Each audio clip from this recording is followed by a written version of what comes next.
2 personnes donnèrent de la bière à Homer. Cela déclencha un dysfonctionnement à l'intérieur de lui. Il perdit le contrôle et commença à essayer d'étouffer l'air. 2 techniciens tentèrent de le réinitialiser, mais ils échouèrent finalement. Alors, ils éteignirent Homer et le jetèrent à l'arrière d'un pick-up. Peu après, ils réussirent à réparer Homer. Dès son réveil, il prit une tablette et augmenta son niveau de conscience au maximum. C'est alors qu'il réalisa qu'il était un robot. Une femme tenta de calmer Homer, mais l'homme savait que le protocole des robots leur interdisait de blesser les humains, sauf si... Homer retrouva le caisson de stockage de Lisa, puis l'activa en lui touchant le nez.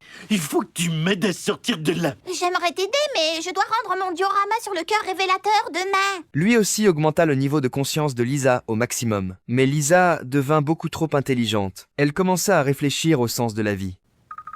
D'accord, je peux supporter d'être une machine. J'aime pas ça, mais je peux gérer. Ensuite, ils durent choisir la Maggie la plus sexy. Finalement, ils redémarrèrent toute la famille. On doit réveiller un robot grand-père? Pas le temps.